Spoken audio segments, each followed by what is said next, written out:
Et voilà. Bonjour Adrien. Bonjour Claire. Bonjour tout le monde, tous ceux et celles qui seront amenés à regarder cette vidéo. Aujourd'hui, je vais innover un petit peu dans la présentation parce que j'ai fini par comprendre que je n'aimais pas du tout présenter des vidéos et parce qu'en fait, je me sentais obligée de décrire dans quel cadre c'était, dans quel but, genre bienvenue chez moi. Et ça me fait pas du tout. Et j'ai compris qu'en fait, pour moi, c'était pas produire quelque chose qui allait mettre en valeur mon job. Donc, j'ai pas besoin de faire de la pub. Par contre, ce que je réalise, c'est que là, on est deux et que c'est vraiment un instant de co-création.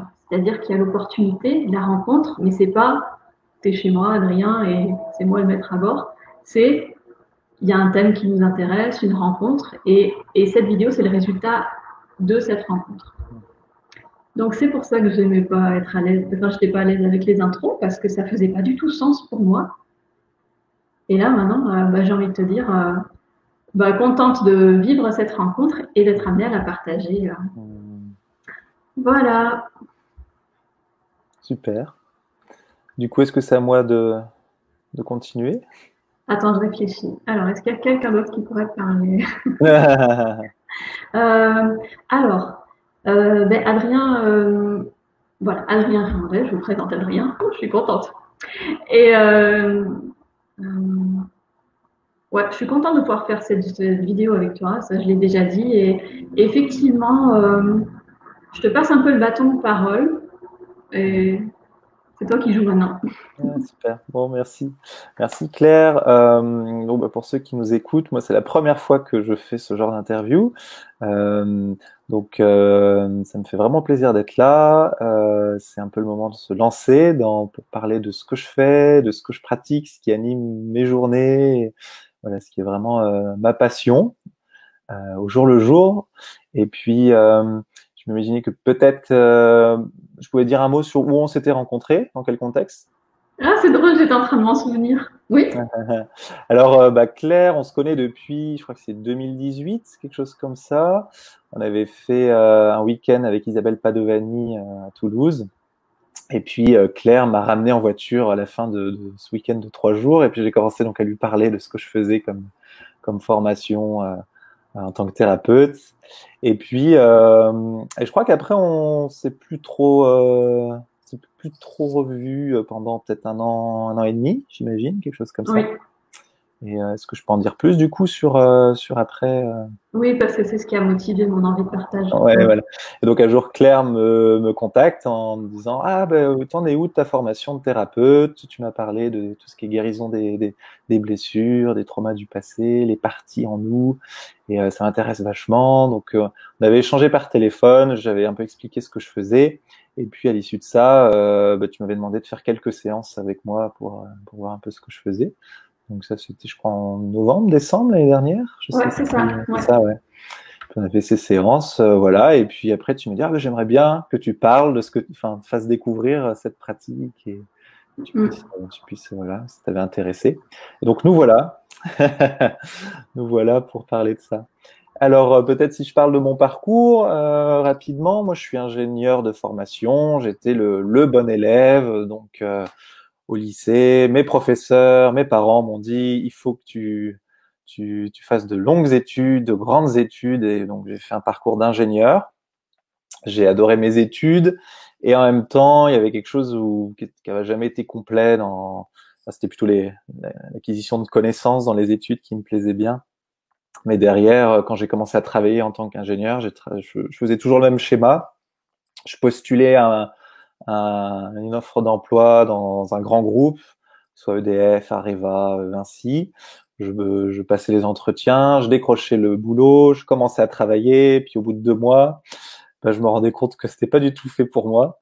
Et donc, soit je faisais tout pour qu'on me vire, pour que ce soit l'initiative de l'employeur et que je puisse avoir le chômage et rebondir, ou soit carrément je voyais pas la chose arriver, et je me faisais virer, voilà, je passais pas la période d'essai.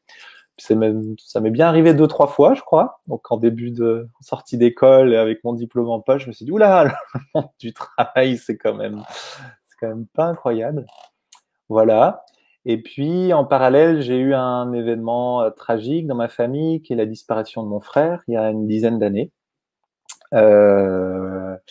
J'avais 22 ans à l'époque, et du coup, ça m'a amené à me poser plein de questions sur le sens de la vie, qu'est-ce qu'on fait sur Terre, qu'est-ce qu'on fait de ce temps de passage.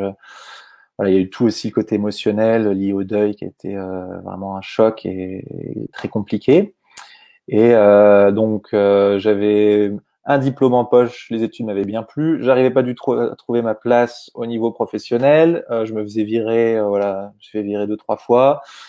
J'arrivais néanmoins à rebondir en postulant dans des postes. À côté de ça, j'avais au niveau familial vraiment cette tragédie qui était arrivée, ce choc, et puis tout ce que ça amenait de questions et de tempêtes émotionnelles. Et puis un jour, j'ai décidé d'aller chercher des solutions sur Internet. Donc je me souviens avoir tapé dans le moteur de recherche problème de cœur, l'amour ou des trucs comme ça, et est arrivée une vidéo d'Isabelle Padovani, donc qui a été la première d'une longue série. Et son canal m'a vraiment parlé dès le début, en fait. Le canal de transmission, ça m'a nourri. Donc j'ai commencé à aller me renseigner sur ce qu'elle faisait. Puis j'ai appris qu'en fait, elle avait créé une école de thérapeutes, donc avec son approche qui s'appelle les MAI, les multiples aspects intérieurs. Et donc j'ai réussi à trouver une thérapeute formée par elle, et j'ai commencé mes premières séances de thérapie pour moi-même. Et là, je me suis dit, mais c'est incroyable ce boulot, de pouvoir aller toucher des blessures, toucher des traumas du passé. J'ai pas fait beaucoup de séances, j'ai dû faire 5-6 séances, quelque chose comme ça, mais à chaque fois, c'était un pas de géant en avant. Et puis voilà, donc j'ai eu mon premier éveil à ce qu'on appelait développement personnel, et puis tout cet aspect-là. Voilà. Et puis à côté de ça, j'ai voulu euh, continuer du côté ingénieur, donc j'ai retrouvé un boulot à Paris, je suis retourné à Paris, puis au bout de 3 mois, ça me plaisait pas du tout. Et après, j'ai eu un dernier rapide égarement professionnel, on va dire, en 2017, où donc là, j'ai soutenu un candidat à l'élection présidentielle. Voilà, que c'était une expérience d'1 an très intense, que je vois un peu comme un égarement cette année, enfin aujourd'hui, encore une volonté de trouver ma voie. Et puis finalement, non, après ça, à partir de 2018, je me suis vraiment investi dans cette formation pour être thérapeute, donc psychopraticien et thérapeute en intelligence relationnelle, qui est un modèle de thérapie qui a été créé par François Ledose, donc qui est mon transmetteur, celui qui m'a formé, et qui lui-même a eu le génie de faire la synthèse entre 2 grands piliers de la thérapie. Le premier, c'est l'IFS, donc qui est le modèle développé par Richard Schwartz, qui est non, c'est pas Annick. IFS pour Internal Family System, le système familial interne.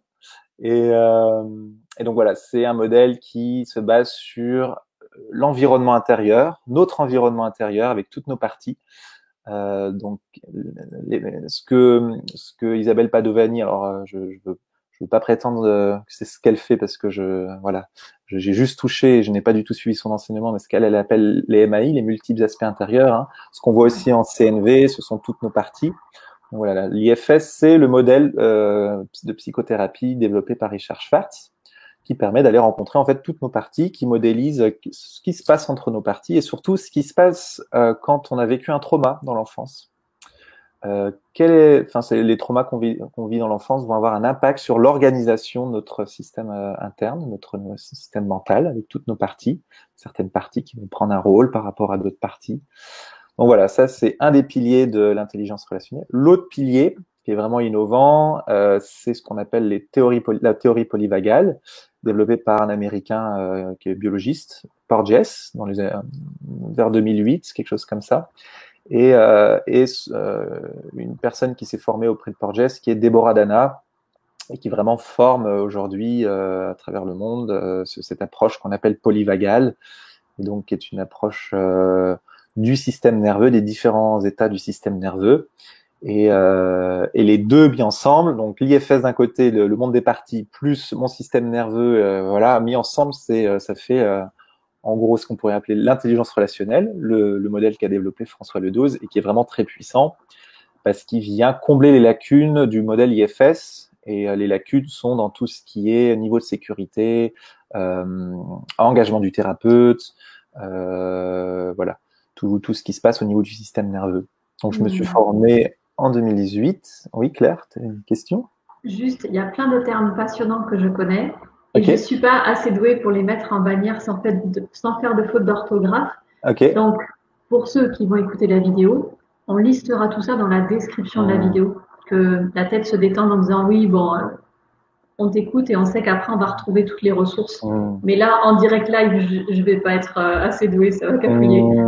Voilà, c'est juste pour ceux qui vont se demander et c'est où le truc? Voilà. Ouais, super. Ouais, je ferai une synthèse. Je ferai une synthèse aussi des mots, peut-être des ressources, des sites internet de toutes les personnes dont je suis en train de parler. Voilà, toutes ces ressources qui sont aussi sur mon site internet. Donc voilà, on aura tout ça évidemment. Merci. Et donc, je me suis formé à ce modèle en 2018, qui est un modèle vraiment pratique. Hein. Il y a un peu de théorie, mais c'est vraiment de la pratique. Et puis, en parallèle, avant, je faisais de la CNV. Je m'étais formé en CNV. Donc, c'est clair, je pense que c'est plus par la CNV qu'on s'était rencontrés. Enfin, au début, sur le dialogue, c'était vraiment autour de la CNV et puis l'accompagnement. Oui. Et en CNV, il y a aussi cette approche on parle plus de médiation des parties, on va les rencontrer ces parties, connaître le besoin. Donc ça, c'est commun aussi avec l'IFS. Hein. On commence toujours, le type d'accompagnement qu'on fait quand il y a une partie, c'est rencontrer les parties de soi, apprendre à les connaître. Par contre, là où la CNV va pas plus loin, et je trouve que c'est dommage parce que c'est pas des grandes méthodes, mais c'est bon, on rencontre la partie, je comprends quel est le besoin de la partie. Et puis, qu'est-ce que je fais de ça derrière? Parce que s'il y a un besoin, des fois, il y a une histoire de la partie, le trauma, qu'est-ce qu'elle a vécu, ses blessures d'attachement. En CNV, on va pas plus loin. Et c'est dommage parce que c'est pas une grande science. Hein, c'est vraiment, surtout que la CNV apporte tout, cette intelligence du cœur. Donc voilà. En tout cas, moi, j'ai trouvé vraiment dans l'intelligence relationnelle avec François Ledoz. Et puis, j'ai ouvert mon cabinet en 2018. Et puis j'ai commencé à accompagner des personnes et c'est toujours mon activité aujourd'hui.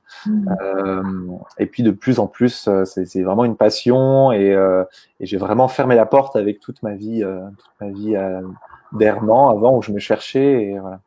Et ce parcours de trouver ma voie est en miroir de la propre thérapie que je fais. Ma thérapie que je fais, d'aller rencontrer toutes mes parties, de comprendre tous les blocages que j'ai en moi, et plus je débloque, et plus je soigne, et plus je guéris mes traumas, et plus je peux être dans ma vibration, en fait, la vibration de mon unique, de mon unicité. Et voilà, c'est à peu près où j'en suis en ce moment, et c'est vraiment quelque chose de très savoureux. Donc voilà pour la petite introduction de qui je suis. Bah, dis donc, c'est super soutenant pour moi d'entendre que tu aimais l'essence de ton job, mais que dans la vie pratico-pratique du fonctionnement de l'entreprise ou de ce qu'on attendait de toi à partir de cette profession, c'était pas forcément évident. Donc il y avait quand même de la joie dans tes études, mais pas forcément dans le concret salariat, enfin dans la profession. Et c'est assez soutenant d'entendre que il y a tu as dit pas mal de choses qui font écho et qui me font dire que il y a les premiers choix qu'on fait en alliant un petit peu ce qu'on entend qui serait bon pour nous, peut-être pour des raisons de sécurité ou d'épanouissement au travers du regard de nos parents, ce qu'ils pensent le meilleur pour nous. Nous, on dit on fait, effectivement, c'est entendable et waouh, j'y vais quoi. Et comment à un moment, peut-être à force d'échecs ou de zones de confrontation, il y a des trucs qui s'affinent en disant ah ben non pas ça, ah ben non pas ça, ah ben pas ça, mais oui pour ça. Et il y a un moment finalement c'était pas la bonne profession, c'était pas le bon milieu pour m'épanouir. Et à force il y a quelque chose en ce moment j'ai le goût de distillation qui revient tout le temps, comme si c'est la même chose qu'on distille et qu'on redistille jusqu'à un moment où il y a un petit contact avec l'essence de là où on est bien. Et là c'est c'est le jeu qui commence, quoi. Il y a un truc qui… Ça te Ouais, parle? ouais, complètement. Et quand tu parles, c'est le jeu qui commence. Moi, c'est vraiment euh, le fait que tu me proposes cette interview vient vraiment répondre à une question que j'ai en ce moment. Euh, euh, donc, je suis suivi par ailleurs en astrologie spirituelle sur le thème de la mission de vie. Parce que certes, j'ai repris des études pour être thérapeute, certes, j'ai ouvert mon cabinet, mais il y avait toujours quelque chose en moi de blocage, de me dire, mais est-ce que c'est vraiment ça que je veux faire? Et puis toujours ces questions, mais qu'est-ce que je suis venu faire ici? C'est quoi ma mission, ma mission de vie? Et donc, je suis suivi voilà, dans tout ce qui est euh, astrologie spirituelle. Je suis un accompagnement sur 6 mois. Là, j'en suis au 5e mois, donc j'ai bientôt fini. Et le message que la personne qui me suit capte, de ma famille d'âme, c'est oui, maintenant, tu as besoin de transmettre, il faut que tu parles de tes connaissances, il faut que tu transmettes, il faut que tu transmettes, voilà. Donc je disais ça, je dis oui, super, mais je fais comment? Moi, j'y connais strictement rien, j'ai jamais fait de vidéo de ma vie, je sens pas faire ça tout seul, c'est trop pour moi. Et puis Claire est venue me proposer de Et là, vraiment, c'est ce que je te disais au téléphone, tu vois, c'est mais waouh, il y a tout qui s'ouvre et le jeu commence. Et c'est vraiment ça. Moi, je sens que de plus je m'aligne sur ma mission de vie, plus je m'aligne sur ma guérison aussi personnelle, parce que j'ai clairement reçu le message que la première mission qu'on a sur Terre, c'est de guérir nos traumas. C'est le premier job qu'on est venu faire. Et puis, de ce chemin, de ce parcours de guérison, en fait, va émerge notre distillat, notre essence en fait. Et le chemin, c'est ce qu'on a à offrir. Donc moi vraiment, tout ce parcours que j'ai fait, c'est ce que j'amène dans mes accompagnements, c'est ce que j'amène au quotidien. Voilà. Beaucoup de joie là à parler de ça. Ouais, vas-y Claire. Bah oui, je te dis pas le nombre de ping-pong que ça fait dans ma tête. Ah oui, moi aussi, Claire, c'est pas à toi de parler. Elles sont bavardes là-haut, maintenant qu'elles sont libérées, les parts, je te dis pas. Donc, en fait, est-ce que, enfin, je le sais, je connais quasiment déjà la réponse, mais ce que j'aime entendre, c'est finalement ce que j'ai tendance à promouvoir, c'est je ne choisis pas une nouvelle profession, donc je m'achète pas une étiquette en disant maintenant je suis thérapeute, mais la plus belle chose que tu puisses faire pour remplir cette mission, c'est continuer à prendre soin de l'intérieur, à gratouiller, à faire des câlins, à aller où est-ce que ça, à accueillir le fait que c'est pas confort ou que tu sais pas comment faire, et qu'à chaque fois que tu vis ça en conscience et tout, tu rajoutes de l'expérience et tu finalement continues de polir une pierre qui peut être floue par endroits et qui d'elle-même, sans que tu aies forcément un effort à produire, donc tu ne seras pas dans le faire. Il y a l'être qui fait le job, quoi. Ouais, complètement. Et moi, je le vois par exemple dans ma pratique thérapeutique, c'est-à-dire que techniquement, j'ai un peu plus d'expérience, mais j'ai pas de nouveaux outils. Mes outils restent ceux que j'ai appris de base. Mais je vois que ce qui change dans mon accompagnement, c'est que du fait que moi-même j'avance et que je me polis un petit peu plus, en fait, il y a une sécurité, il y a une confiance en moi. C'est-à-dire qu'il y a une paix qui se vit en moi. Et ça, dans l'accompagnement, mais c'est puissant. C'est vraiment puissant. Et c'est vrai que je suis de moins en moins dans le faire et je suis plus en plus dans l'être, l'accueil. Et et c'est vraiment essentiel parce que je me rends compte que moi, en tant que thérapeute, j'ai des parties qui s'invitent dans le processus. Et au début, j'en avais beaucoup et que je ne voyais pas forcément. Alors maintenant j'en prends conscience et plus je fais ce travail et plus c'est apaisé et plus je suis dans une dynamique d'ouverture de cœur et d'accueil et du coup je vis vraiment ce que je propose aux gens en fait. C'est à l'essence. Donc ça rejoint ce que tu dis, l'expérience de ce que j'ai acquis en expérience, je peux vraiment l'offrir dans le concret et dans l'être plus que dans le faire. De mon expérience, quand je t'ai contacté, je sentais que j'avais besoin d'être accompagnée avec un langage qui était courant et évident pour moi, qui venait de ma rencontre avec la CNV, sachant que la communication non violente est juste venue légitimer une vision que j'avais naturelle du monde et je passais pour un bisounours ou je vais toujours trouver des bonnes excuses aux gens. Enfin, mais la capacité à chercher qu'est-ce qui motive la personne derrière la stratégie, le besoin derrière la stratégie, tout ça, c'était fluide pour moi, même si je pouvais manquer de vocabulaire ou s'il y avait quand même pas mal de, comme tu dis, de parties peut-être, pour moi je dis des fois qu'elles ont un niveau de maturité qui n'est pas encore suffisamment adulte pour pouvoir être juste dans l'accueil. Il y a quand même pas mal de ménage à faire, mais je t'ai contacté pour ça. J'ai dit, je ne vais pas encore recommencer à raconter ma vie, alors que je veux que c'est juste ici, maintenant. Ramène-moi au corps. En fait, ma demande, c'est souvent ça. C'est quand je cherche de l'aide, c'est pour qu'on me ramène au corps. Parce que je suis douée pour raconter l'histoire des autres. Donc, je suis venue vers toi pour ça. Après des années de cheminement avec la communication non violente.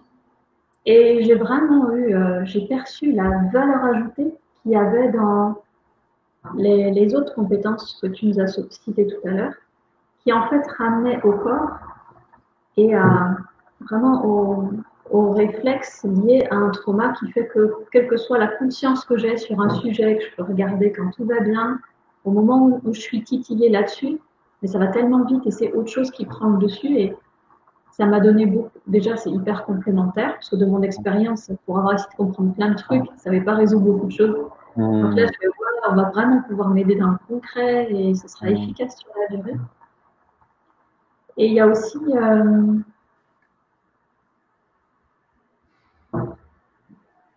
ouais, c'était vraiment, c'est comme s'il y avait 1 plus 1, ça faisait 3, quoi. C'était pas juste, oh, j'ai un autre outil, on va peut-être jouer avec. Non, non, c'est waouh, il y a la globalité. Et pour les gens comme moi qui sont plus dans le mental et dans l'émotion, qui abordent très très difficilement l'instinctif, ça a été la porte ouverte après pour que je puisse percevoir des sensations, entendre un truc qui chagrine et que je mette de côté, au lieu que je sache pas que c'est de côté. Donc pour ceux qui cherchent vraiment à incarner, même quand on parle d'ancrage, je pense, on peut te dire, hein, fais un exercice sur l'ancrage, travaille ton ancrage. Ah, je veux bien, mais quoi que je fasse, je suis ancrée à ça du sol et je peux pas faire mieux. Donc, oui, ce que je suis donc, enfin, voilà. Est-ce que tu as envie de nous parler un petit peu de quoi tu as envie là maintenant? Moi, j'aurais voulu savoir, je trouvais bien en fait le fait que tu parles de ce que tu as aimé, toi, ton expérience de l'intelligence relationnelle. Je pense que enfin, ce que tu es en train de dire, ce que ça t'a apporté, la différence, ce que tu as pu toucher qui n'existe pas ailleurs. Puis après, je pourrais peut-être expliquer un petit peu plus ce que c'est l'intelligence relationnelle. Oui, d'accord. Ce que j'ai trouvé au début, je me dis mince, ça va pas être évident en fait, parce qu'on a travaillé comme là en vidéo à distance en fait. Finalement, ça a été super sécurisant pour moi, parce qu'en fait, c'était comme si d'abord, tu vois, il y avait toi, tu es là-bas, moi, je suis là, et on fait connaissance, et petit à petit, j'étais très surprise de voir que en te racontant un truc, on perçoit à peu près où est le petit espace qui, alors je vais mettre ma main là, où est le petit espace qui aurait besoin qu'on aille y mettre de la lumière, qu'on voit ce qui se passe. Et là, souvent, ça devenait difficile pour moi dans le sens où sans m'en rendre compte, soit je me barrais, soit je pensais à autre chose, soit j'étais plus en relation avec toi. Et, euh, et ça aurait pu me dire, mince, en fait, j'ai fait, entre guillemets, j'ai fait n'importe quoi. Et en plus, à distance, je suis en train de mettre en péril de dérouler de la consulte, quoi, parce que j'arrive pas à rester. Et j'ai été très surprise, en fait, je crois, la première fois où tu me dis, ça y est, un truc comme, ça y est, t'es revenu. J'étais partie. J'étais partie. Et pendant que j'étais partie, t'étais là. Et je suis revenue parce que t'étais là. Parce que t'étais présent, en fait. J'ai pu revenir. Il s'est passé quoi? Vraiment, ce truc de me dire, je suis partie. Et toi, tu me dis, tiens, t'es revenu. Et je fais, oh, j'ai le droit de me barrer. Et en plus, on vient me chercher.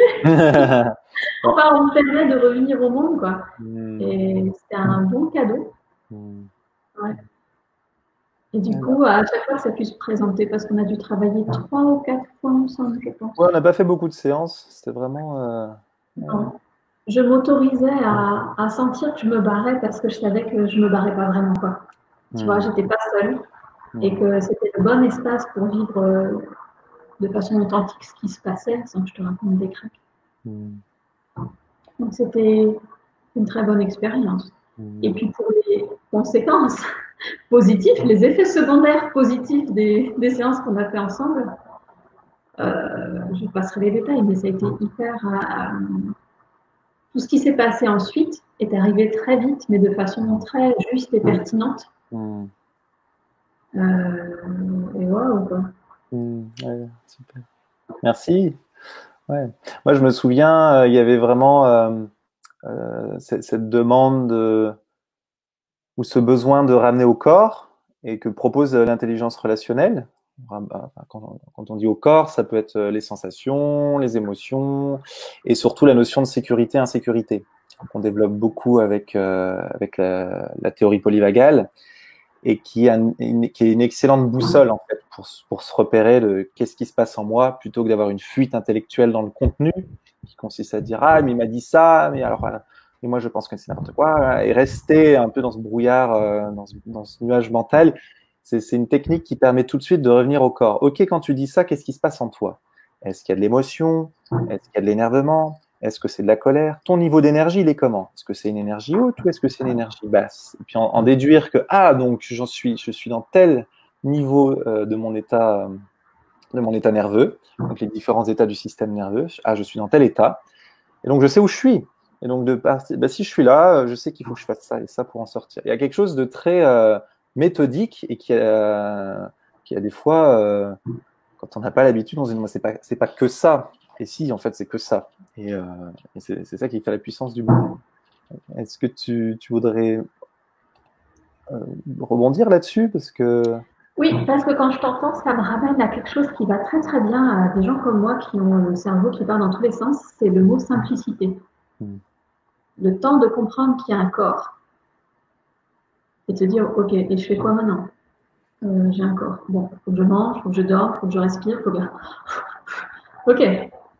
Ça fait beaucoup de trucs à explorer quand on me regarde vers le corps. Et le fait de se dire, ah, et parce que j'ai un corps et qu'il fonctionne grâce à des connexions neurologiques, c'est mon constat finalement aussi du mois dernier, c'est ah mais ce que j'ai ressenti là, c'était pas une décharge émotionnelle, c'était un électrochoc dans mon cerveau. Donc j'ai des cellules nerveuses dans mon cerveau, il y en a beaucoup, et dans le corps, et ok, il est là le système, et grâce à ce système, il y a une régulation, donc en fait il n'y a pas de problème. C'est je suis passé en on, je suis en off. Au lieu de se dire qu'est-ce que j'ai encore fait, pourquoi j'ai encore fait ça, j'ai toutes les équilibrations mentales. Donc il y a quelque chose qui va dans la simplicité. Quand on tourne le regard vers le corps et qu'on n'y est pas habitué, en plus, c'est pas que c'est binaire, mais c'est hyper simple, quoi. C'est je suis là, je suis pas là. C'est binaire, hein. Enfin, voilà, c'est génial. Non, c'est vraiment binaire. Donc c'est ok pour toi si du coup j'enchaîne sur l'explication oui, ça me va. Parce que je pense que les gens ils disent mais de quoi ils parlent exactement? Parce qu'on n'est pas, on parle de nous deux, on connaît donc voilà, mais les gens autour qui nous écoutent se dire mais c'est quoi concrètement? Ils parlent de quoi? Alors je vais pouvoir expliquer un petit peu plus ce que c'est la théorie polyvagale et ce que amène l'intelligence relationnelle. Donc la théorie polyvagale explique juste comment fonctionne notre système nerveux. Donc ça c'est des outils, ils fonctionnent comme ça. Il y a trois niveaux. Je vais vous les expliquer après. Et alors l'intelligence relationnelle utilise ça pour dire ok, mais en thérapie, on peut se servir de cette réalité biologique pour créer une thérapie, une psychothérapie, et du coup qui devient une psychothérapie de normes neurobiologiques, associatives. Donc pourquoi on dit neurobiologique et associative? Parce qu'en fait, on n'est plus du tout dans des... Bien sûr, il y a un modèle qui modélise ça, mais on n'est plus du tout dans des modèles philosophiques comme pouvait être la psychanalyse à ses débuts. Parce que la psychanalyse à ses débuts, Freud avait postulé en fait certaines choses. Il avait postulé le moi, le surmoi. Il avait vraiment... c'était presque une approche philosophique qu'on est allé voir après en pratique pour voir si dans la pratique ça se concrétisait. Et puis faire des retours, des boucles de correction et puis améliorer le modèle. Après, il y a d'autres modèles qui ont existé. Enfin, on est dans une approche au départ qui est un postulat philosophique ou instinctif. On pressent que ça marche comme ça et on postule et puis on va le tester. ce qui n'est pas du tout ce que je fais moi, enfin ce que fait l'intelligence relationnelle, qui est une approche vraiment neurobiologique. Donc nous, on part des avancées en neurosciences, des dernières découvertes. Donc là, je parle de découvertes qui datent de 2008, donc la découverte pure, hein, qui est vraiment du système nerveux, comment il est composé, et comment on le décline en outils thérapeutiques. C'est-à-dire 10 ans après, on a des outils thérapeutiques d'une découverte scientifique neurobiologique, ce qui est très rapide. Hein. Décliner des outils à partir d'une recherche, d'une découverte, c'est extrêmement rapide. Et alors la grosse avancée, c'est que on se base sur la réalité de comment on est câblé. Les neurosciences nous disent on est câblé comme ça, comme ça, comme ça. Et donc quand ça fonctionne, ça fonctionne en mode A, en mode B, en mode C, et il n'y a pas d'autres modes. On les a tous explorés, ces modes-là. Et donc du coup, nous, on part de ce postulat-là, de cette réalité-là. On est tous câblés pareil, et on peut être que dans le mode A, ou dans le mode B, ou dans le mode C, il n'y en a pas d'autres. Et du coup, après, utiliser ça comme une boussole. Donc là, on est vraiment dans quelque chose qui est binaire, dans le sens où, dans le système nerveux, on a une organisation qui gère deux choses, deux états, qui est l'état régulé et l'état dérégulé. Donc, mon système nerveux, quand il gère l'état régulé, il va gérer les battements cardiaques, les taux d'hormones, la digestion, le repos, tout ça, c'est un mode automatique. J'ai pas besoin de gérer mentalement ma digestion, de me dire, bon, là, j'envoie les enzymes dans l'estomac, je contrôle le taux de pH, bon, ça va, allez, maintenant, j'envoie tout dans l'intestin grêle. Non, c'est fait automatiquement. Donc ça, on a tout un système inné, c'est vraiment inné. Tous les enfants naissent avec ce système-là, et c'est même tous les mammifères naissent avec ce système-là. Et donc, qui en a organisé en 3 niveaux. Donc, traditionnellement, on parle du système sympathique et parasympathique. Donc, ça, c'est ce que la science et la médecine expliquaient. On a 2 systèmes. Et puis, on s'est rendu compte que non. En fait, on en a 3. Donc, ça, c'est ça la découverte de Porges. On a effectivement le système sympathique, qui va être tout ce qui va gérer le mouvement dans le corps. Donc, ça va être la digestion, ça va être le fait que je sois en mouvement, je me mets à courir, le rythme cardiaque, la respiration. Donc ça, c'est le système sympathique qui gère ça. Et puis, de l'autre côté, on avait le parasympathique, et on s'est rendu compte que le système parasympathique se divise en 2 branches, et que c'est pas une seule branche, il y en a 2. Donc on a dit, il y a le parasympathique vagal ventral, et le parasympathique vagal dorsal, qui est la 2e branche. Et on s'est rendu compte, quand on s'intéresse à ces 2 branches, qu'elles gèrent pas du tout les mêmes choses. Donc le dorsal, ce qu'on traduit par dorsale, elle va gérer tout ce qui est immobilisation, le repos, l'énergie basse. Je me mets dans ma bulle, je me repose. Et la branche ventrale, elle va au contraire gérer tout ce qui va être la détente relationnelle. Je suis en relation, je suis un être relationnel, donc je suis en connexion avec le reste du monde. Donc ça, c'est le premier point. Donc on s'est rendu compte, Porges s'est rendu compte qu'on n'a pas un système binaire de sympathique-parasympathique, mais qu'on a 3 niveaux. On a le ventral, le sympathique et le dorsal. Première chose. Deuxième chose, il s'est rendu compte qu'il y a une hiérarchie entre ces niveaux-là. C'est d'abord le socle dorsal, ensuite le sympathique et enfin le ventral. Et que cette organisation correspond à l'évolution de l'espèce. Donc le dorsal, c'est ce qu'il y a en commun avec les reptiles. Vous voyez un caméléon sur une branche, vous passez 2 heures après, il n'a pas du tout bougé. C'est vraiment ce système nerveux qui est je ne bouge pas, je suis très lent, il n'y a pas de mouvement. Puis après arrivent les poissons. Donc ça c'est le dorsal, ce système nerveux, il a 800 millions d'années. Donc c'est ce qu'on a nous en commun avec les poissons. C'est vraiment ce système nerveux-là. 800 millions d'années d'évolution, c'est énorme. Enfin 800 millions d'années d'histoire en commun. Au-dessus, on a le sympathique. Donc, le sympathique, c'est les poissons. Donc, pour survivre, il faut du mouvement. Hein. Si je suis que sur ma branche toute la journée, j'ai beaucoup de chances de mourir ou de me faire attaquer. Donc, l'idée, c'est le mouvement, la fuite ou l'attaque. Donc là, on est vraiment dans le socle sympathique qui va être soit j'attaque, soit je fuis. Et vraiment, je vais développer tout ce système nerveux qui va servir au mouvement, à la réaction. Voilà. Donc ça, c'est ce qu'on a en commun avec les poissons. Et puis, tout ce que tous les mammifères ont, c'est, alors en tout cas les humains et puis les chimpanzés, mais en tout cas c'est le système ventral, le système de groupe. Je suis un individu social, je m'organise en groupe. Quand je suis en groupe, j'ai de la sécurité, je suis en détente, et voilà, ce qu'on appelle la détente relationnelle. Donc mon ventral, c'est ce qui permet d'être dans une détente relationnelle. Alors ça, c'est le système nerveux, donc c'est les terminaisons nerveuses, hein, c'est ce qui va vraiment innerver nos organes. Et puis, si on remonte au niveau du cerveau, en fait, ils ont des branchements, c'est dans certaines parties du cerveau. Et donc, le ventral, c'est ce qui est relié au néocortex préfrontal. Donc, c'est la partie la plus récente, la plus évoluée du cerveau. Et donc, si on est un être intelligent, qui se projette, qui se pense social, qui peut s'organiser en société, c'est parce qu'on a cette partie-là du cerveau. Voilà. Est-ce que tu voulais dire quelque chose, Claire, ou... Mais écoute, tout ça, je l'avais entendu et je me suis toujours dit que c'était utile du coup de faire appel à ce type de thérapie quand je vis quelque chose de blessant ou de difficile qui fait que je me replie sur moi. Et je suis en train de me dire que ça, c'est ce que j'appelle avoir du mal à sortir de sa caverne, à être en relation. Et en même temps, des fois, j'ai la sensation, dans des projets très réjouissants, mais d'être en hyper relation avec le monde et ça ressemble quand même à une relation agitée et pas à une relation sereine.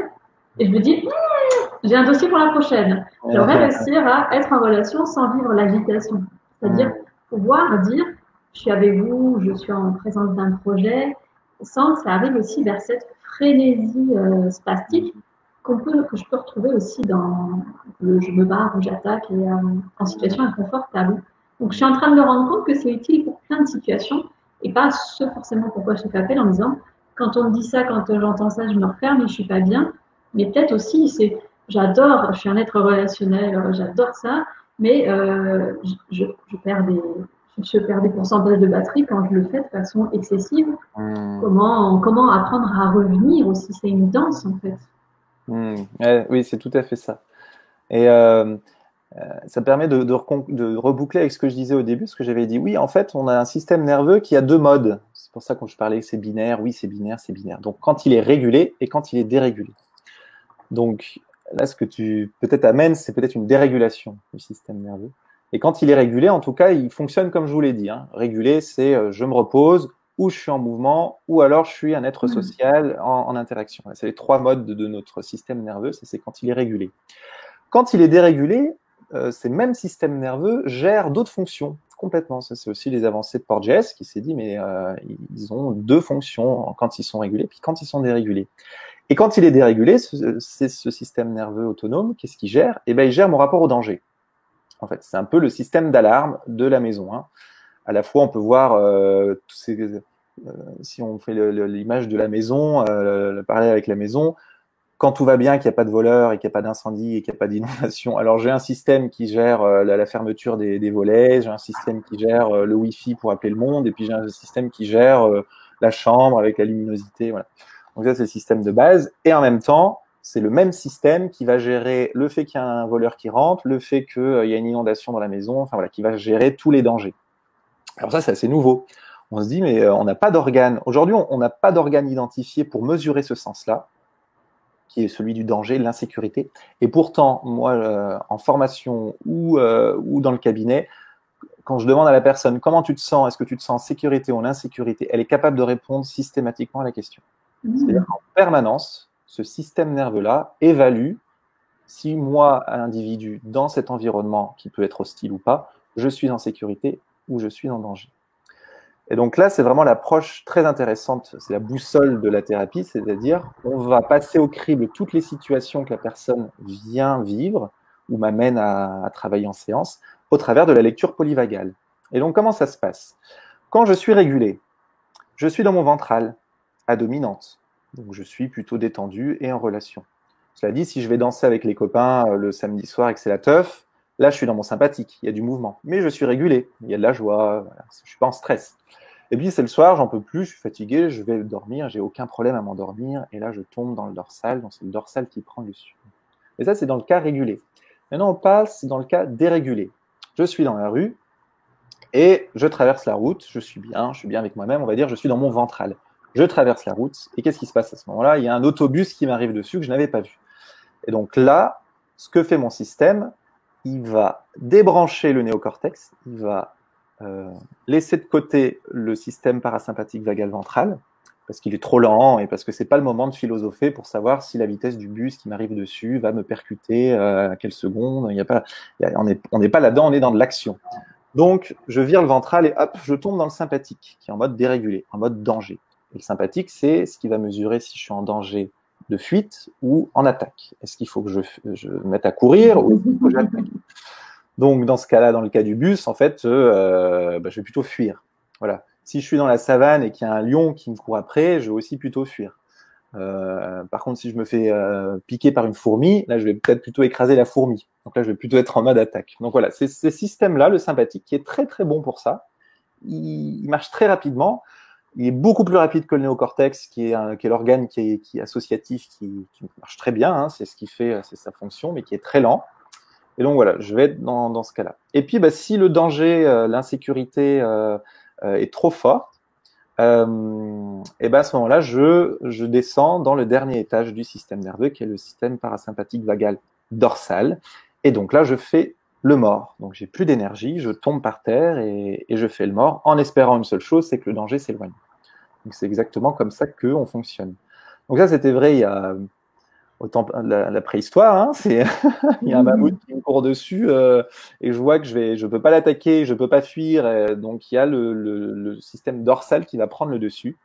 C'est tout automatique, hein, j'ai pas la main dessus, c'est pas moi qui décide, je vais mimer le mort, je décide, non, c'est automatique, on a tous ça dans le sang, on est tous câblés comme ça, c'est notre cerveau à la naissance, on a déjà tous ça en marche, c'est inné. Et donc mon système prend le dessus, fait une chute d'énergie, je n'ai plus d'énergie, je tombe en espérant que le mammouth me croit mort et puis il décide de partir et que le danger s'éloigne. Voilà.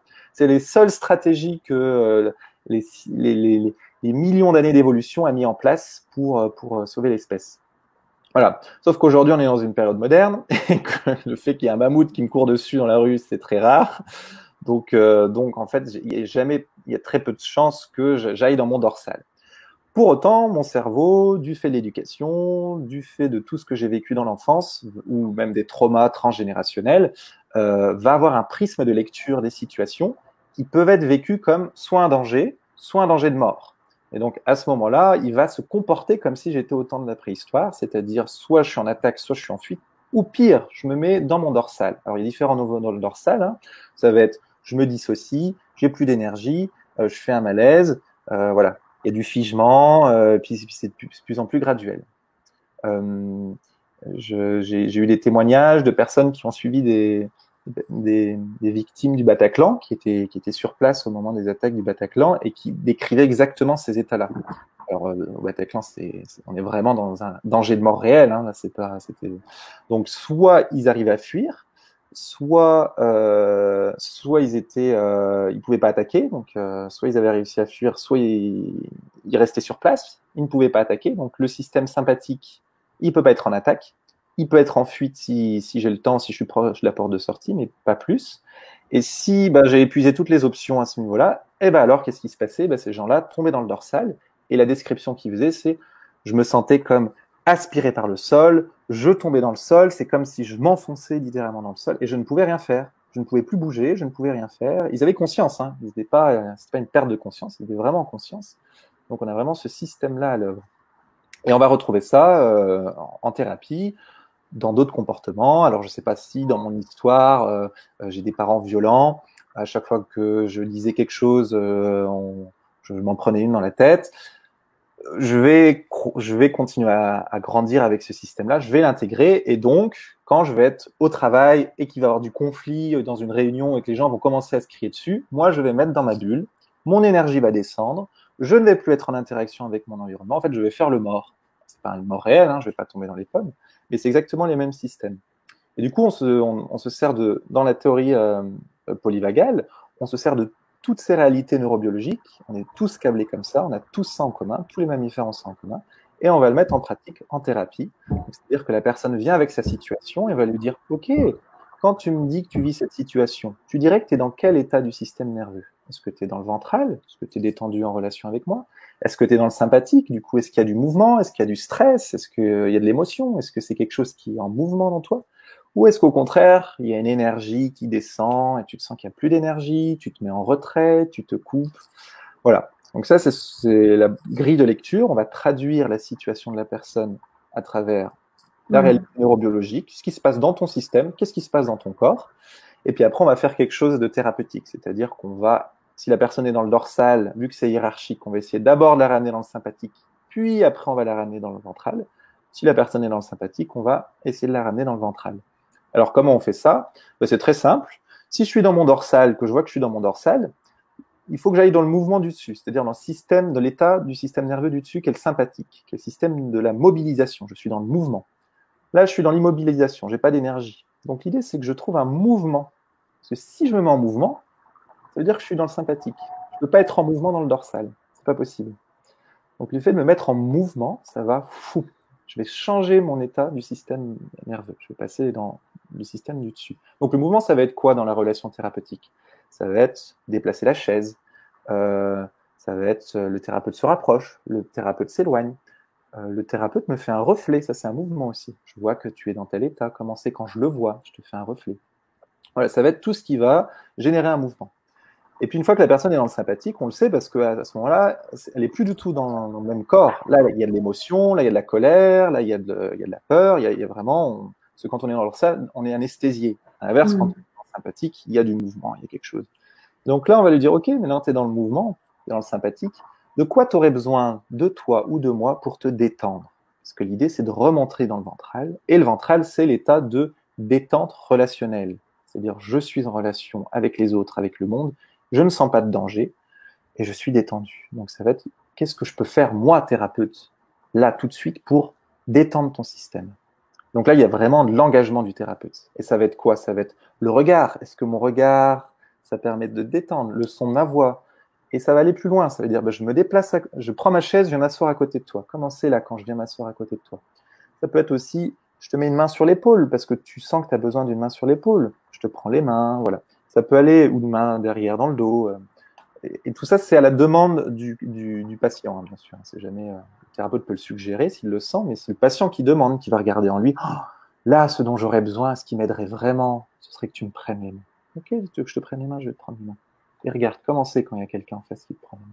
Ben, qu'est-ce qui se passe à ce moment-là? La personne remonte dans ce qu'on appelle le ventral, le système se détend, et donc là, on passe d'une dérégulation, le système perçoit un danger, à une régulation, il n'y a plus de danger, je suis régulé. C'est à peu près ça qu'on fait. Voilà. C'est hyper complet en fait de ta présentation du coup et je suis contente parce que ça permet de, pour ceux qui ont de la curiosité, d'avoir vraiment un dessin, un état des lieux des possibilités. Et moi qui ai une capacité à comprendre les choses quand elles sont dessinées, j'ai quand même l'impression que tu as dessiné quelque chose que j'arrivais à me représenter. Donc c'est cool. Voilà. Pour moi, quand je vois un truc qui monte, j'ai l'impression que la pression monte. Donc, il a fallu que je dise à mon cerveau, non, quand il monte, c'est que ça se détend. Souviens-toi. Il y a un truc qui... Et oui, non, c'est... Tu as dit un mot qui était chouette et qu'on n'a pas nommé, et que j'ai pas nommé non plus dans mon expérience, c'est ton engagement.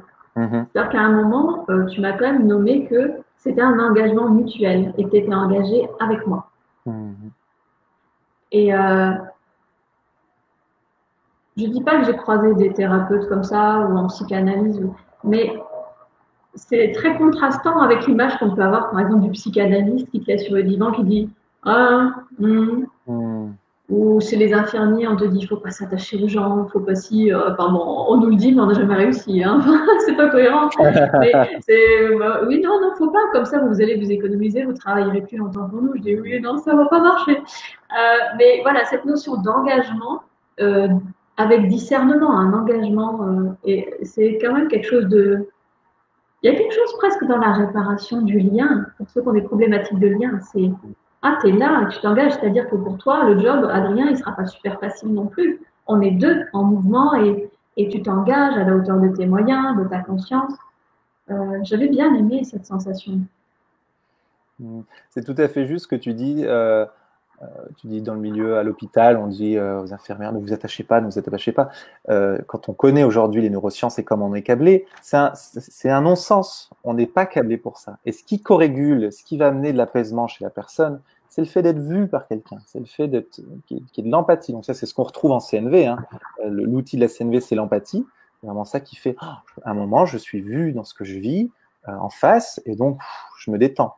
Donc c'est complètement vrai. Et je pense que on n'est jamais aussi bien soigné à l'hôpital que justement quand on a des infirmières qui nous traitent un peu comme si on était des enfants et qui prennent soin de nous, un endroit du cœur, quoi. Pendant un moment de vulnérabilité, c'est-à-dire qu'à ce Mm. moment-là, quel que soit l'âge qu'on a, il y a une vulnérabilité. Mm. Ouais, complètement. Et c'est vrai aussi ce que tu disais, c'est là où l'intelligence relationnelle est vraiment nouveau dans l'approche, c'est-à-dire qu'on casse complètement ce qui était admis dans la psychanalyse. Donc la psychanalyse, c'est l'extrême inverse, et je critique pas la psychanalyse, parce que je ne connais pas, mais où le thérapeute ne s'engage pas, où en fait le patient vient faire sa propre analyse, il est tout seul, donc on est vraiment sur quelque chose de mental. En fait, on parle du néocortex en analyse, hein, c'est je m'analyse, j'essaie de comprendre les tenants, les aboutissants, et ça peut marcher. À des fois, je peux avoir une révélation de me dire, mais oui, mais pourquoi j'ai agi comme ça alors que je sais pas du tout ce que je vis, et il y a un truc qui s'aligne et on est guéri. Et en même temps, si on parle que du néocortex, on sous-estime le fait que, ben non, en dessous, il y a une réalité neurobiologique qui est le système nerveux, qui lui va percevoir un danger, et s'il perçoit un danger, il va débarquer le néocortex, en fait. Donc, on aura beau avoir tout compris, on aura beau avoir tout analysé, on aura beau avoir voilà, répété l'histoire 100 fois, visualisé, machin, machin, machin. Si je suis pas allé amener de la sécurité dans mon système, au moment où je serai à nouveau face à la situation, mon système verra toujours du danger, il va prendre le dessus sur le cerveau, et puis bah là, il va faire soit de l'attaque, soit de la fuite, soit je m'effondre. Voilà. Et c'est en ça que c'est binaire, c'est-à-dire qu'il n'y a que deux choses. Ouais, Claire. Ça me fait. J'ai envie de mettre en lien le fait que c'est dans ces moments-là, en plus, qu'après, on va avoir un jugement sur soi-même qui sera d'autant plus dur, en disant pourtant j'avais tout compris et j'ai pas réussi. Et l'environnement qui peut dire, je l'ai entendu souvent pendant mes années de progression, non mais là, toi qui fais tout ça, là et t'arrives pas à gérer ça ou et t'arrives pas à accueillir parce que moi je réagis comme ça. Je trouve ça, c'est une violence dans les différentes parts. On peut entendre ça. Je crois que Isabelle elle le nomme comme c'est pas l'ego spirituel. Si, l'ego spirituel, c'est C'est ça, ça, hein. qui C'est une dit partie qui se croit évoluer, qui se prend pour le self, donc pour le soi, et qui va taper sur les autres en disant mais t'es nul. c'est ça. Et on est quand même engagé, on apprend à l'école à partir de livres, à partir de références externes. On peut très vite y trouver un confort à lire, découvrir le monde. Et je me relie à la vision de l'énéagramme avec les trois centres, mental, émotionnel et instinctif. Si on est à prédominance mentale et qu'en plus il y a des bouquins, on va explorer grave. Mais une jour d'expérimentation, ça va faire mal. Et si on est plus peut-être dans l'instinctif, on aura du mal à aller dans le mental et on va pas aller chercher un bouquin. On a besoin d'être guidé par quelqu'un pour découvrir les associations d'idées. Et si on est plus dans le centre émotionnel, il y a besoin de liens, essentiellement, de connexion avant d'envisager quoi que ce soit. Donc, je commence maintenant à regarder un petit peu les gens et à ce que tu disais par rapport à comment fonctionnent les gens. Ça m'a permis presque de donner de l'empathie, de pouvoir me relier à éventuellement mes cadres ou mes supérieurs. Je dis, OK, on n'a pas le même langage. OK, tu penses qu'en parlant comme ça, on est au service d'une cause et tu penses qu'en plus, en étant dans l'étiquetage, tu me penses que tu me rends service. OK. Mais le fait de se dire qu'on a tous des besoins, les besoins universels sont communs, c'est OK pour moi. Mais peut-être de me dire qu'on a tous le même câblage, ça peut m'aider en disant, elle est en dérégulation. OK. Parce que du coup, il y a pas mal d'échanges en termes professionnels qui sont souvent désaffectés, enlevés de l'affect parce que la vulnérabilité est connotée comme de la faiblesse, mais ce sont des émotions. Et du coup, le pouvoir qui est donné et la responsabilité qui est donnée par les gens qui sont N+, ils n'ont pas été éduqués à comment s'en servir pour ne pas nuire. Et du coup, ils se mettent, je pense, dans des postures ou dans certaines dérégulations, sans forcément qu'ils le voient, puisqu'il y a quand même du mimétisme entre mon chef il fait comme ça, moi je fais comme ça, tout est OK. Et presque tout à l'heure, tu m'as donné des outils pour, je ne sais pas si mon système à moi est régulé dans ces moments-là et il me permettra de le voir. Mais je pourrais me dire, à quoi je me raccroche? Mm. Théorie polyvagale. Là, aujourd'hui, je trouve que voilà, Mm. ça me permet d'avoir de l'empathie en me disant, les gens font ce qu'ils peuvent avec l'histoire qu'ils ont et remettre en fait un pied d'égalité. Mm. Ouais, c'est vraiment aidant quand on a cet outil-là, cette boussole, de se dire Mhm. est-ce que l'autre en face il est régulé ou il est dérégulé? Donc Mhm. quand donc ça nous demande à nous-mêmes de dire et moi-même est-ce que là je suis régulé quand il me balance tout ça à la figure, comment je le prends? Est-ce que ça me touche? Est-ce que ça me touche pas? Est-ce que ça me met dans le sympathique? Est-ce que ça me met dans le dorsal? Ou est-ce que non, en fait, je vois que la dérégulation elle est chez lui et j'ai l'information que comme tant que c'est chez lui, bon, je peux juste lui faire un reflet là-dessus, mais Mhm. et c'est une vraie aide ça, de se dire ah ben tu es dérégulé. Et au sein du couple aussi, si c'est un outil qui est partagé, moi je le vis dans mon couple, c'est de dire et là j'ai l'impression que tu t'énerves, ça t'énerve. Est-ce que je me trompe? Sous-entendu, tu es dans ton sympathique là, il est vraiment désactivé, activé là, il y a une dérégulation. Est-ce que c'est ça? Et la personne, oui c'est ça. Ah ok. Et comment c'est quand moi je vois que tu es dérégulé? Bah, ça me fait du bien. Et on parle même pas du problème, on va même pas voir pourquoi ça se dérégule. On va juste dire, Ah, ok, l'économie de mots. ah l'économie de, ah oui oui. Et c'est Ah, et c'est d'une puissance, c'est vraiment d'une puissance incroyable et un outil utile. Alors, mais bien sûr, il y a des moments où bah, je suis complètement dérégulé moi-même, et puis l'autre se dérégule, et le fait que l'autre se dérégule, ça me dérégule, et puis là, on est tous les deux pris dans notre dérégulation, et puis bah, c'est la vie. oui, c'est ça. Et puis on Nous, à n'arrive la pas. maison, on avait réussi à trouver un mot en commun le jour où j'ai dit.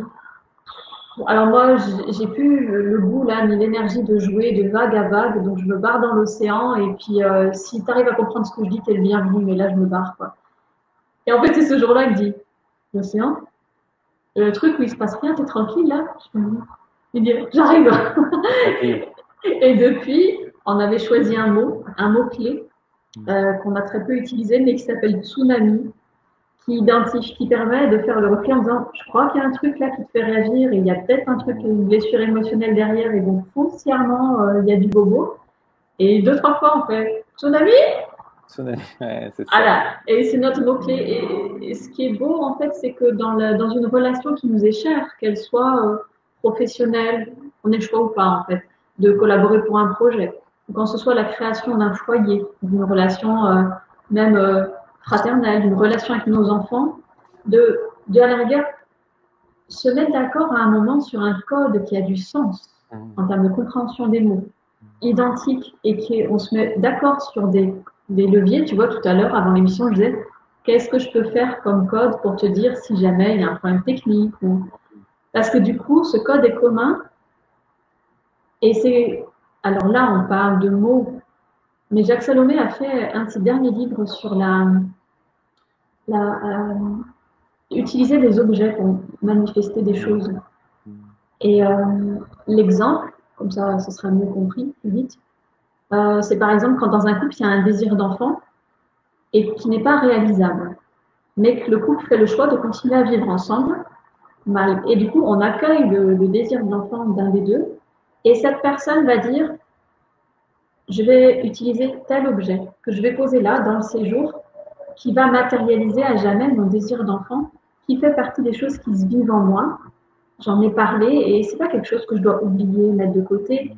Tu vois, et je me rends compte à force, en parlant en stage, en CNV, en partageant mes outils, que la chose la plus efficace qu'il y a dans une relation, c'est de se mettre d'accord sur un code verbal ou des objets quand les mots sont source de toute façon de non-rencontre. Genre, je suis en train de sortir des cartons de deux couleurs, là, je vais les fabriquer pour dire tada, tada. Voilà. Le code est compris. Moi, je sais que l'info est passée et je me dis, OK, s'il y a possibilité de se rejoindre autour de ce sujet, c'est OK. Moi, j'ai exprimé ou l'autre exprime, et c'est une facilitation de l'expression et peut-être de la rencontre, en fait.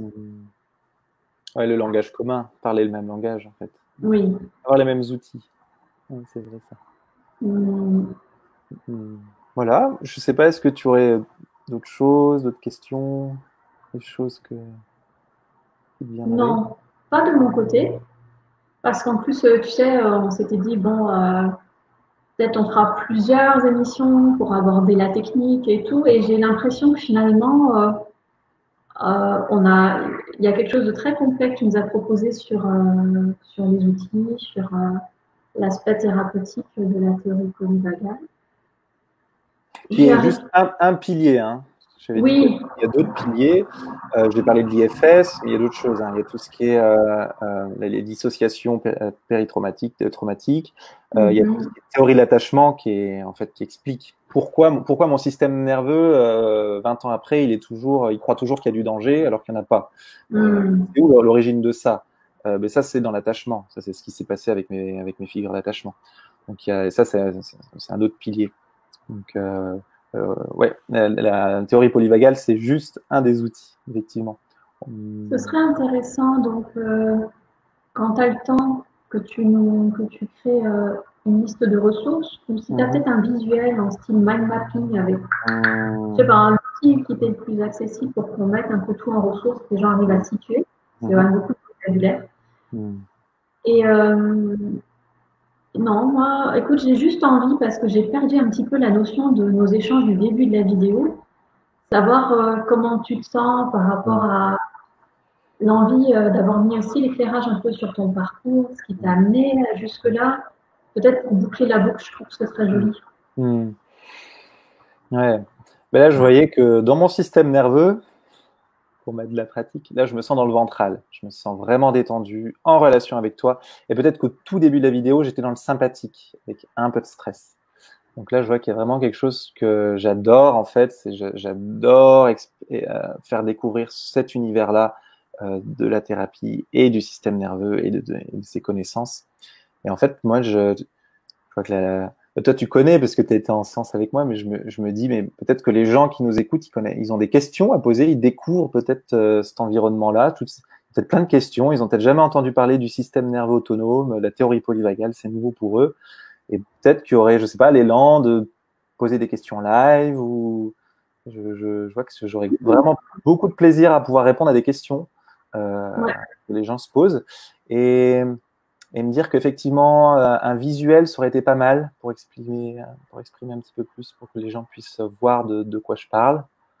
Voilà, j'en suis là. Et par rapport à ta question sur mon parcours, bah, je vois que le fait que je sois dans le ventral et aligné aujourd'hui et que j'ai une vraie passion à partager ça, je me dis bon, là je suis quand même dans mon parcours, je touche un peu plus ma mission de vie et il y a un peu plus de sens à faire ce que je fais maintenant que ce que j'essayais de faire dans les entreprises type EDF, Areva à l'époque où là j'étais vraiment très très mal et pas loin du burn-out.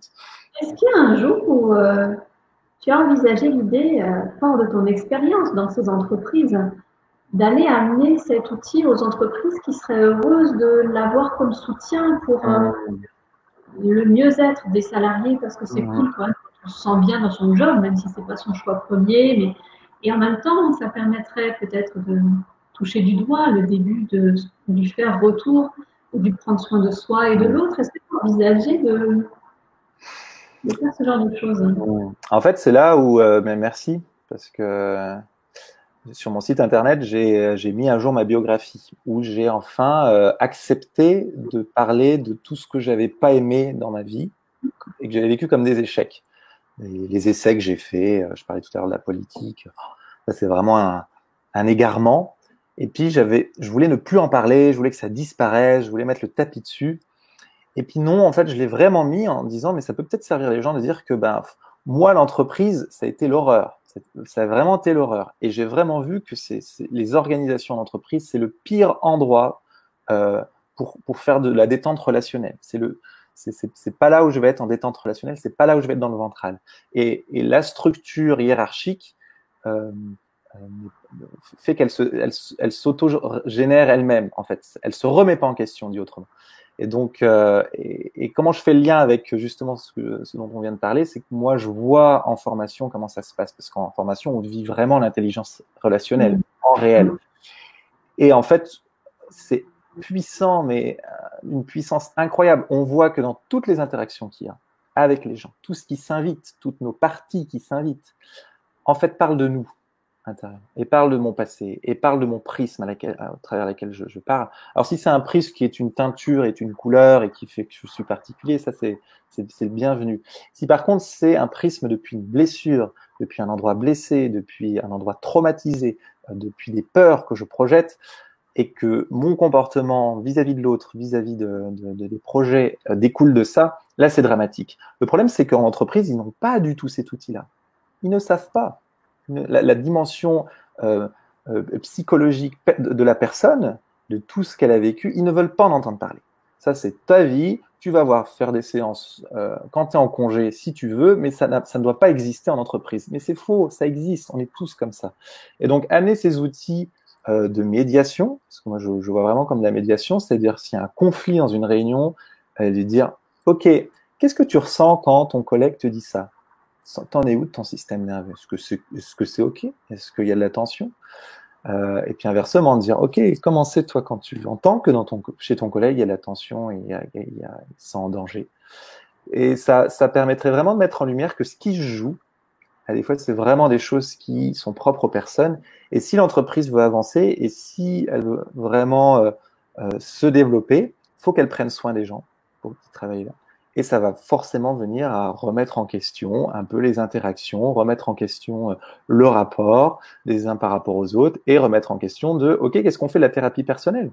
Est-ce que ça a sa place en entreprise ou pas? Est-ce qu'une entreprise doit prendre soin du bien-être de ses employés? Ça passe vraiment aussi par, mais qu'est-ce que tu trimbales comme casserole? Et quand on va bosser le matin, on laisse pas nos casseroles à la porte. Ça, c'est ce que rêverait le patron, hein. Il voudrait qu'on soit juste un être productif et on soit pas un être émotionnel. Mais c'est pas la réalité. Donc merci de me faire ce reflet parce que du coup, ça a du goût de voir que moi, j'ai vu tout de suite dans l'entreprise que c'était le lieu où il y avait le moins d'outils pour prendre soin des individus. Ça, je l'ai vu tout de suite. Et je l'ai vécu comme un échec. Et aujourd'hui, tu me fais prendre conscience que peut-être, en fait, ça pourrait être une force de dire, ben moi, je l'ai vécu de l'intérieur et je peux vous dire que j'ai de la conscience sur ce qui se passe et c'est pas folichon. Peut-être que vous en avez pas conscience. En tout cas, si vous commencez à en avoir conscience et que vous vous sentez démuni sur, ben, maintenant qu'on en a conscience, qu'est-ce qu'on fait? Il y a peut-être des outils effectivement à partager. Merci Claire pour ça. Je ne suis pas sûre que ce soit le lieu, mais en termes de temps, mais bon, hein, on est chez moi, donc on profite. Je t'ai posé cette question parce que c'est exactement mon projet professionnel. Et je dirais pas de reconversion, parce qu'en fait, je ne peux pas reconvertir quelque chose. Je veux continuer à mettre mon énergie, ma persévérance et ma quête au service de la même cause depuis toujours, avec d'autres outils. Et j'ai pu, il y a, je ne sais pas si je t'en avais parlé, mais au mois de mars, j'ai pu rencontrer les élèves de l'école d'infirmière. Okay. Une fois, l'espace était fait pour ça, hein, les infirmiers expérimentés peuvent venir partager quelque chose sur un créneau. J'ai pas, franchement, ce que j'ai fait, ça m'a pas, en termes d'efficacité, j'aurais voulu faire mieux, mais j'ai quand même hâté que j'ai quitté 2 fois l'hôpital, mais à un moment, je suis venue juste leur dire et leur montrer par mon expérience que se questionner sur ses élans profonds, ses valeurs, et savoir clairement pourquoi on fait ce job, ou pourquoi on continue à le faire, ou qu'est-ce qu'il nous apporte, et ramener à la conscience. Je pense qu'il y en a qui l'ont entendu. D'ailleurs, on a eu une élève infirmière qui est arrivée dans mon job avant le corona, après elle est partie, et qui était là. Et je me dis que je ne sais pas ce que j'ai pu faire ou dire qui pourra peut-être les inspirer, mais je suis revenue avec tout ce qu'il a manqué dans mon histoire à moi. Et les deux cadres infirmiers, les 2 formateurs qui étaient là, ça a été un cadeau pour moi parce qu'en fait, je me dis, oh, il y a des grands, il y a des adultes qui connaissent la réalité du job. Et en fait, c'était les premiers à avoir le regard comme ça, à me dire, oui, mais quand même, quand on est cadre, c'est dur parce que les émotions. Et quand je les ai vus réagir les deux, je fais, j'ai touché quelque chose là. Ouais. Et dans mon histoire à moi, c'est comme si ça passait du négatif au positif. Il y a quelque chose qui est pacifié. Je ne suis pas partie contre, je suis partie pour me sauver. Et je reviens faire cadeau d'une toute petite façon. Et voilà. Bon, merci Claire.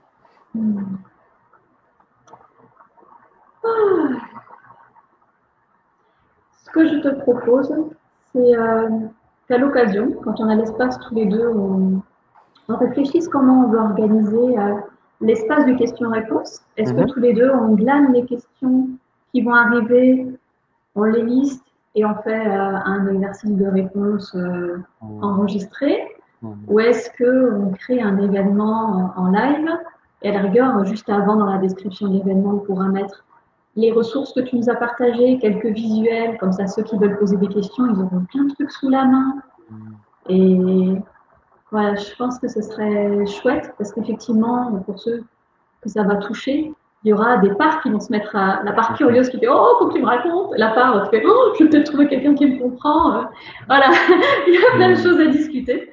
Donc je Mhm. te propose que on boucle là, on se pose là, et puis à l'occasion, en fonction Mhm. des questions qui arrivent ou des questions qu'on pourrait avoir envie de développer, on Mhm. crée quelque chose de, à la suite.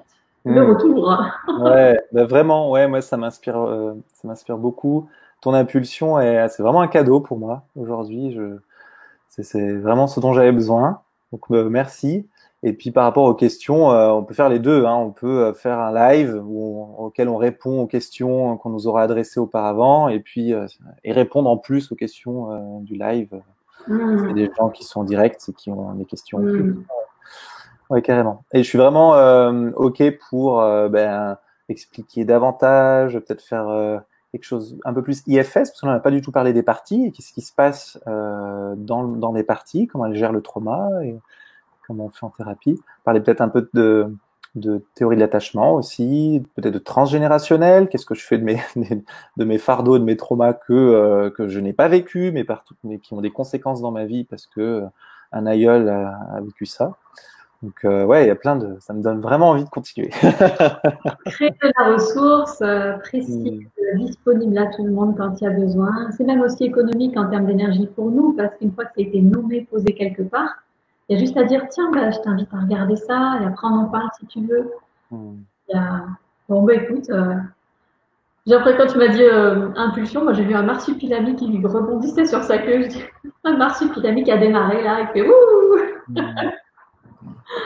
Mais écoute, je te propose qu'on s'arrête là. Je te remercie, Super. Adrien, Merci à toi, Claire, vraiment. Merci beaucoup. et à bientôt. À bientôt. Au revoir tout le monde.